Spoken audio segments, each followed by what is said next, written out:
নমস্কার, বাংলা বাজারে সবাইকে স্বাগত। আমি অনিকেত চট্টোপাধ্যায়। শুরু করছি আমাদের অনুষ্ঠান মতামত এবং আজকের শীর্ষক চীন রাশিয়া পাকিস্তান বৈঠকে মোদিজি কোথায়, ভারতের মিডিয়ার মুখে তালা।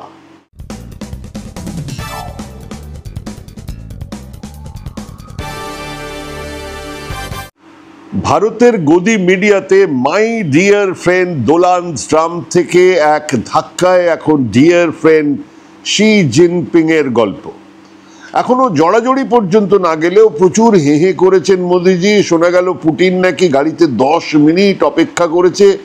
পাকিস্তানের শাহবাজ শরীফকে নাকি শি জিনপিং বা পুতিন পাত্তাও দেননি। এবং বিরাট ব্যাপার হলো, পহেলগামের নাম করেই উগ্রপন্থার বিরুদ্ধে বিরাট রেজলিউশন নেওয়া হয়েছে। আচ্ছা, এই রেজলিউশনে কি পাকিস্তানের নাম আছে? পাকিস্তানের তরফ থেকেই তাদের সেনাবাহিনীর মদতেই এই হানাদারি যে হয়েছিল সেই কথা আছে? নেই। কারণ এই কথায় এই যে ঘোষণাপত্র, সেখানে তো সই করেছে পাকিস্তান। আপত্তিটা কোথায়? হ্যাঁ, পহেলগামে উগ্রপন্থীরা আক্রমণ করেছে, একটা হত্যাকাণ্ড চালিয়েছে, একটা ধ্বংসলীলা চালিয়েছে, কিন্তু সেখানে পাকিস্তানের হাত আছে এমন কি কথা সেই ঘোষণাপত্রে আছে? নেই। তো কারোর অসুবিধে নেই। আছে সেই যুদ্ধের কথা, যাতে পাক অঞ্চলে উগ্রপন্থীদের ডেরা গুড়িয়ে দেওয়া হয়েছিল, কিছুই নেই। সারা বিশ্ব পহেলগামে উগ্রপন্থীদের আক্রমণের নিন্দা করেছে। মজার কথা হলো পাকিস্তানও নিন্দা করেছে। সাংহাই কর্পোরেশনের বৈঠকে সেই রেজলিউশনে পাকিস্তান সইও করেছে কারণ সেই ঘোষণাপত্রে হানাদার হিসেবে পাকিস্তানের নাম নেই। এবং জানানো হলো যে পুতিন শি জিনপিং নাকি পাত্তাও দেননি পাকিস্তানের শাহবাজ শরীফকে, মানে প্রধানমন্ত্রীকে। তো মোদিজি সাংহাই কর্পোরেশনের বৈঠক শেষ করে হাসতে হাসতে চলে এসে এখানে ইলেকশন মোডে এসে গেছেন। বিরোধীরা ওনার মাকে নাকি গালাগালি করেছে, কেঁদেও নিয়েছেন। উনি বিরোধী দলের নেতা নেত্রীদের জার্সি গাই বলবেন, 50 কোটি টাকার বান্ধবীর গল্প শোনাবেন, এসব কথা বলতে ওনার মুখে আটকায় না, উনিই বলবেন। আর কোথায় কোন কংগ্রেসের নেতা কি বলেছেন তাই নিয়ে উনি কেঁদে ফেললেন। তো সম্ভবত এটা বোধহয় 12 কি 14 বারের কান্না। সে যাই হোক, চীনে কিন্তু পুতিন থেকে গেছেন, পুতিন কিন্তু চলে যাননি। সাংহাই কর্পোরেশনের বৈঠক শেষ হয়েছে, পুতিন থেকে গেছেন। পাকিস্তানের প্রধানমন্ত্রীও থেকে গেছেন। নতুন করে এসেছেন উত্তর কোরিয়ার কিম জং উন এবং আছেন পাকিস্তানের সেনাকর্তা আসিম মুনির, চিফ অফ আর্মি স্টাফ। কেন? কারণ আজ সেখানে চীন দ্বিতীয় বিশ্বযুদ্ধের বিজয় দিবস উদযাপন করছে। চীন আর রাশিয়ার বক্তব্য তারাই তো জড়িয়েছে রক্ত, রুখেছে জার্মানি জাপানকে। আজ সেই বিজয় দিবস। মোদিজির কাছে চলে আসা ছাড়া কোনো উপায় ছিল না। ভারতের সেদিন অবস্থানের এত রকমের টানা পড়েন যে এই অনুষ্ঠানে থাকলে সেসব নিয়ে প্রশ্ন উঠত।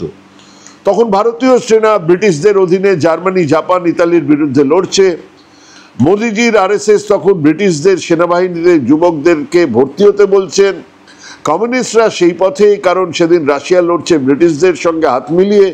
এদিকে গান্ধীজি ইংরেজ ভারত ছাড়ো ডাক দিয়েছেন, ব্রিটিশরা বিব্রত। ওদিকে জাপানের সাহায্য নিয়ে নেতাজি ব্রিটিশদের মুখোমুখি দিল্লি চলো ডাক দিয়েছেন। কাজেই মোদিজির ইচ্ছে থাকলেও ওখানে থাকা সম্ভব হয়নি।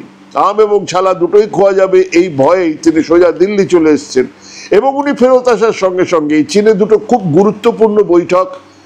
আজকের এই যে শোডাউন, বিশাল আর্মস অ্যামুনেশনের যে বিশাল একটা এক্সিবিশন হলো, বিরাট একটা দেখানো হলো, তার আগেই এই দুটো বৈঠক হয়ে গেছে। প্রথমটা হলো রাশিয়া পাকিস্তান বৈঠক। হ্যাঁ, রাশিয়া পাকিস্তান বৈঠক হলো, অর্থাৎ পুতিন এবং শাহবাজ শরীফ বসলেন, কথা বললেন। পাক প্রধানমন্ত্রী বৈঠকে পুতিনকে বললেন, ভারতের সঙ্গে আপনাদের সম্পর্ককে সম্মান জানাই, কিন্তু আমরাও আপনাদের সঙ্গে একটা মজবুত সম্পর্ক গড়ে তুলতে চাই। দক্ষিণ এশিয়া অঞ্চলে ভালোর জন্য দুদেশের সম্পর্ক, মজবুত সম্পর্কের প্রয়োজন। সংবাদ সংস্থা তাস, মানে সোভিয়েত সংবাদ সংস্থা তাস জানাচ্ছে পুতিন একজন প্রগতিশীল নেতা বলে পুতিনকে তারা বলেছেন, শাহবাজ শরীফ। তার মতে রাশিয়া এবং পাকিস্তান সঠিক দিকে এগোচ্ছে। পাক প্রধানমন্ত্রী পুতিনের উদ্দেশ্যে বলেন, গত বহু বছর ধরে আমাদের সম্পর্কের অনেক উন্নতি হয়েছে। আপনার প্রতিশ্রুতি এবং আগ্রহের জন্য ধন্যবাদ জানাচ্ছি এবং দ্বিপাক্ষিক সম্পর্ককে আরো মজবুত করা হবে। এবারে পাকিস্তানের সংবাদ মাধ্যম যেটা বলছে সেটা হলো বাণিজ্যিক সংযোগ, জ্বালানি, কৃষি, বিনিয়োগ। প্রতিরক্ষা, কৃত্রিম বুদ্ধিমত্তা, শিক্ষা, সংস্কৃতি, নানা ক্ষেত্রে রাশিয়া পাকিস্তান সম্পর্ক আরো জোরদার করার কথা বলেছেন। কিছু সহিসাবুদ হয়েছে এবং আমরা তো এর আগে বলেছিলাম যে ওখানে কিছু ইস্পাত শিল্পের বড় কারখানা রাশিয়া তৈরি করছে পাকিস্তান। পুতিনও দুদেশের সম্পর্কের অগ্রগতির কথা বলেছেন। শুধু তাই নয়, দক্ষিণ এশিয়া, আফগানিস্তান, পশ্চিম এশিয়া, ইউক্রেন যুদ্ধ নিয়ে দু রাষ্ট্রনেতার কথাবার্তা হয়েছে। পাশাপাশি আগামী নভেম্বরে রাশিয়ার এসসিও সম্মেলনে যোগ দেবার জন্য শাহবাজকে আমন্ত্রণ জানিয়েছেন পুতিন এবং সেই আমন্ত্রণ রাখবেন বলে জানিয়েছেন পাক প্রধানমন্ত্রী। হয়ে গেল পাকিস্তান রাশিয়া বৈঠক। মানে যা বলা হচ্ছিল যে রাশিয়া পাকিস্তানকে কোথাও পাত্তাই দিচ্ছে না, কোনো কথাই বলছে না, তা নয়, তারা বসে 40 মিনিটের বেশি তারা বৈঠক করেছেন। এর পরের বৈঠকটা কার সঙ্গে? চীনের সঙ্গে পাকিস্তানের। খুব স্বাভাবিক, সেই বৈঠকে কেবলমাত্র পাক প্রধানমন্ত্রী ছিলেন না, পাক প্রধানমন্ত্রী শাহবাজ শরীফ তো ছিলেনই, পাক সেনাকর্তা আসিম মুনির ছিলেন এবং শি জিনপিং। অবশ্যই চীনের পক্ষ থেকে বলা হয়েছে দুদেশের সম্পর্ক এখন আগের চেয়ে আরো অনেক বেশি শক্তিশালী। চীনের প্রেসিডেন্ট শি জিনপিং এই সম্পর্ককে পাকিস্তানের সঙ্গে একটা নতুন যুগে প্রবেশ, নতুন এরাতে ঢুকছে বলে জানিয়েছেন। তার মতে চীন এবং পাকিস্তান একসঙ্গে কাজ করলে তারা আরো ভালোভাবে নিজেদের এবং বিশ্বের শান্তি নিরাপত্তা রক্ষা করতে পারবে। তিনি আরো বলেছেন যে চীন পাকিস্তানের অর্থনৈতিক উন্নয়নে সব ধরনের সাহায্য করবে, নতুন কিছু অর্থনৈতিক করিডোর তৈরি করতে চাইছে যেগুলো পাকিস্তানের অর্থনীতিকে আরো মজবুত করবে। মূলত সেগুলো ওই বালুচিস্তানের মধ্যে দিয়ে কিছু কাজকর্ম যেখানে গন্ডগোল আছে। সেনাপ্রধান আসিম মুনির বলেছে যে পাকিস্তান এবং চীনের বন্ধুত্ব গভীর, আরো এগিয়ে নিয়ে যাওয়ার জন্য সেই বন্ধুত্বকে আরো চেষ্টা করা হবে। এই বৈঠকের মূল বিষয় ছিল দুটো দেশের অর্থনৈতিক এবং সামরিক সম্পর্ক আরো শক্তিশালী করা। পাকিস্তানের পক্ষ থেকে চীনের কাছ থেকে আরো সাহায্য চাওয়া হয়েছে, বিশেষ করে চীন পাকিস্তান অর্থনৈতিক করিডোর যেটা সিপিএসি, সেই প্রকল্পের কাজ দ্রুত শেষ করার জন্য বলা হয়েছে। মুনির বলেছেন যে এই প্রকল্প পাকিস্তানকে অর্থনৈতিকভাবে আরো শক্তিশালী হতে সাহায্য করবে। মানে চীন পাকিস্তান সম্পর্কে কোথাও কোনো ছেদ পড়েনি, পড়ার কথাও নয়। অন্যদিকে দেখুন, এই কদিন আগে ভারত চীন যুদ্ধের পরে ভারতের সেনাকর্তা খুব পরিষ্কার ক্যাটেগরিক্যালি জানিয়েছিলেন যে চীন সরাসরি পাকিস্তানকে কেবল অস্ত্রশস্ত্র দিয়ে নয়, যুদ্ধ চলাকালীন সমস্ত তথ্য দিয়ে সাহায্য করেছে। আমাদের 56 ইঞ্চি সাহস আছে সে কথা বলার, অন্তত একটা ক্ল্যারিফিকেশন চাওয়ার যে কেন এই কাজ আপনারা করেছিলেন নেই। উনি ট্রাম্প সাহেবের সঙ্গে ব্রেকআপের পরে নতুন বন্ধু বেছে নিয়েছেন, ব্যাস। ডোনাল্ড ট্রাম্প আর কিছু পারুন না পারুন রাশিয়ায় চীনের বন্ধুত্বকে মজবুত করলেন আর ভারত চীন সম্পর্ককে এক নতুন মাত্রা দিলেন। অন্তত ভারতকে বাধ্য করলেন মাথা নুইয়ে চীনের সঙ্গে একটা সম্পর্ক তৈরি করতে। হ্যাঁ, এটাই ক্রেডিট, কিন্তু ট্রাম্প সাহেব দাবি করতেই পারেন যে ক্রেডিটের কথা। দুনিয়ার রাজনীতিতে একটা প্যারাডাইম শিফট আমরা দেখছি, সত্যি কিনা পরে দেখা যাবে, পরে বোঝা যাবে। কতটা গাঢ় হয়, কতটা আন্তরিক, সেটা পরে দেখা যাবে। কিন্তু আপাতত ট্রাম্প সাহেবের চাপে দুনিয়ার রাজনৈতিক সমীকরণ বদলাচ্ছে। অতঃপর মোদিজির মাই ডিয়ার ডোনাল্ড ট্রাম্প থেকে মিস্টার শি জিনপিং তিনি পৌঁছে গেছেন। বন্ধু ট্রাম্পের 50% ট্যারিফ চাপানোর পরে এখন আমেরিকা ভুলে চীন রাশিয়ার দিকে তিনি তাকাচ্ছেন। তাকাতেই পারেন, কিন্তু অসুবিধে কোথায়, সুবিধে কোথায়, আসছে সেই আলোচনা। শি জিনপিং এর কাছ থেকে ভালো সময় আর এর থেকে ভালো সময় হতে পারে না। মানে আমাদের কি অসুবিধা, আমাদের কি সুবিধে, আলাদা ব্যাপার।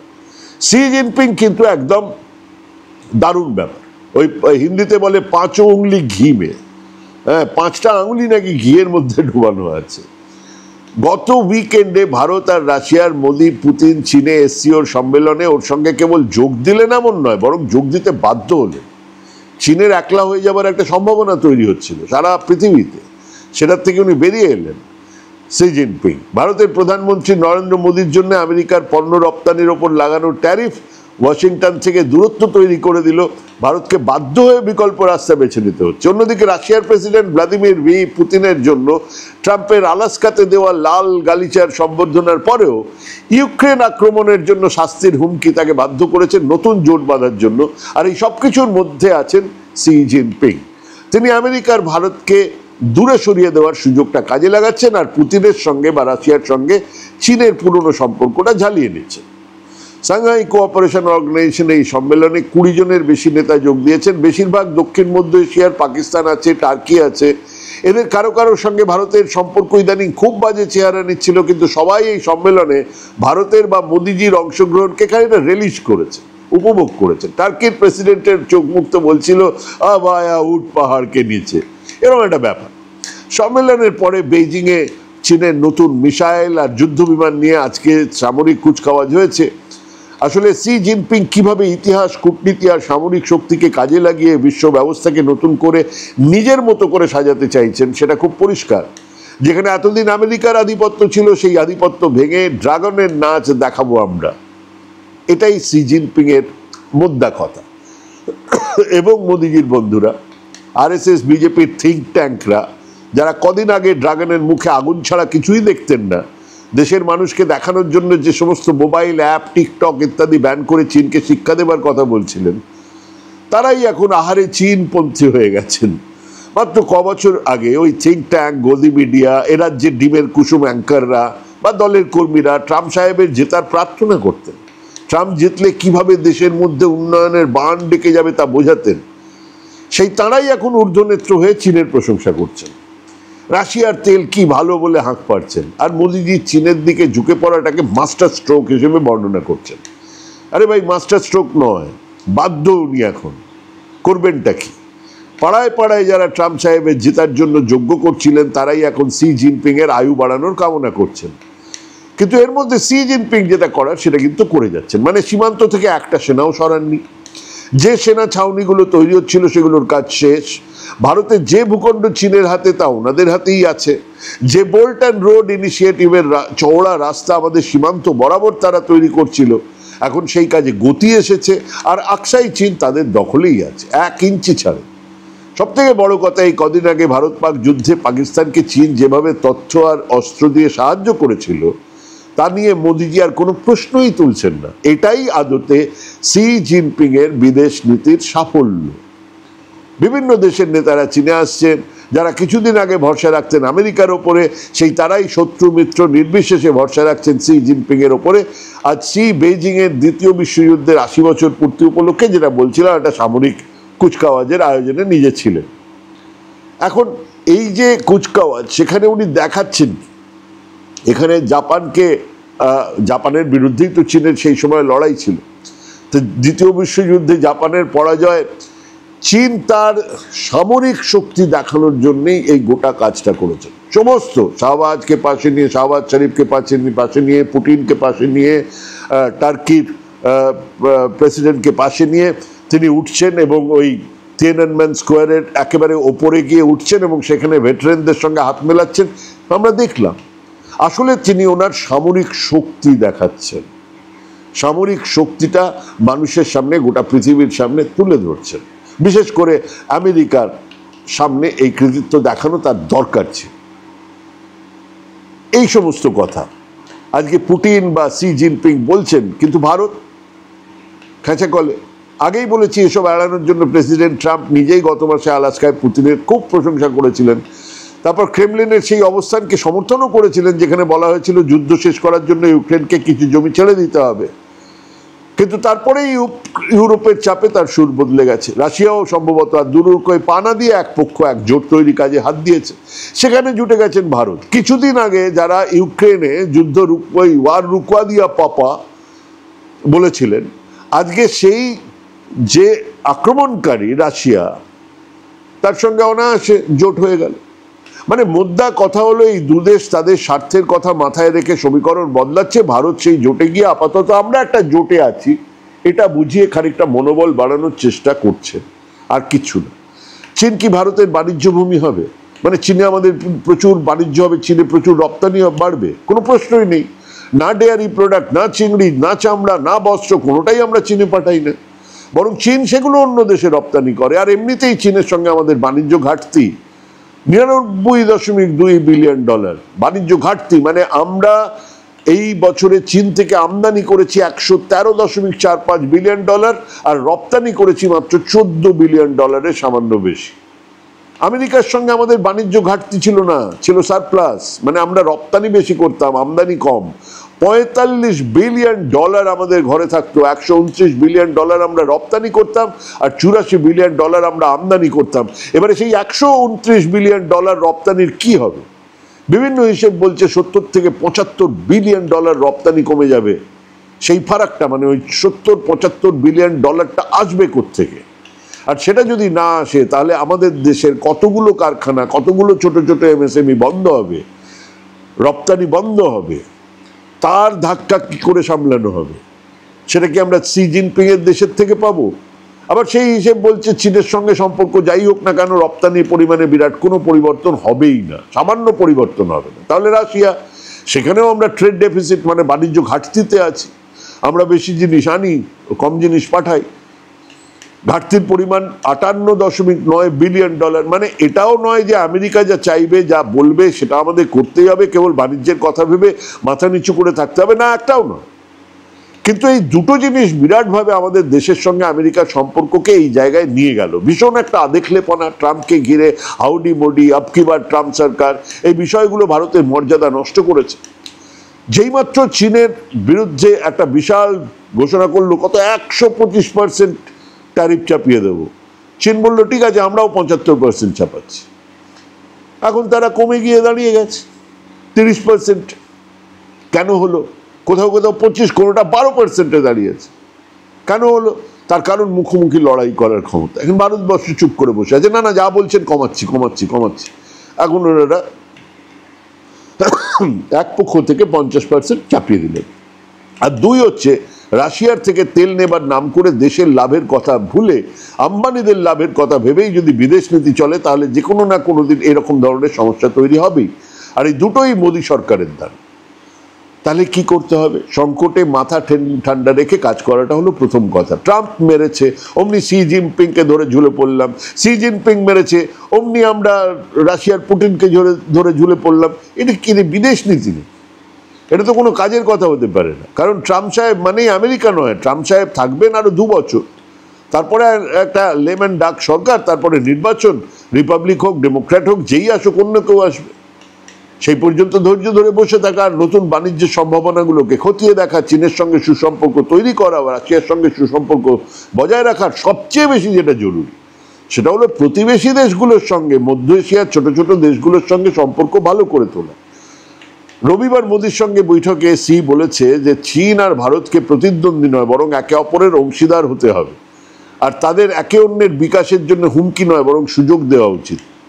এটা অবশ্য ট্রাম্পের জন্যই বলা হয়েছে বলে ধরে নেওয়া যায়। কিন্তু বলেছেন যে দুদেশের মধ্যেকার সীমান্ত নিয়ে ঝামেলা যেন তাদের দ্বিপাক্ষিক সম্পর্কে খারাপ না করে, ভালো প্রতিবেশী আর বন্ধু হওয়া, একে অপরের সাফল্যে অংশীদার হওয়া, আর ড্রাগন আর হাতির নাচ দেখানো চীন আর ভারত দুটো দেশের জন্যই সঠিক রাস্তা। ভালো কথা বলেছেন মোদিজিও জবাবে, খুব ভালো ভালো কথা বলেছেন। কিন্তু ভালো কথাই তো কূটনীতি নয়। হিন্দি চিনি ভাই ভাই স্লোগানের 1 বছরের মধ্যে চীন ভারত যুদ্ধ হয়েছিল, এটা মাথায় রাখতে হবে। কাজেই এই পেন্ডুলামের মতন একবার এদিক একবার ওদিক না হেলে পড়ে ভারতের উচিত একটা স্বাধীন জোট নিরপেক্ষ নীতিকে তুলে ধরা, দুনিয়ার নিপীড়িত দেশের স্বার্থের দিকে নজর রাখা, আর যে কোনো মূল্যে প্রতিবেশী দেশগুলোর সঙ্গে সম্পর্ক ভালো করা।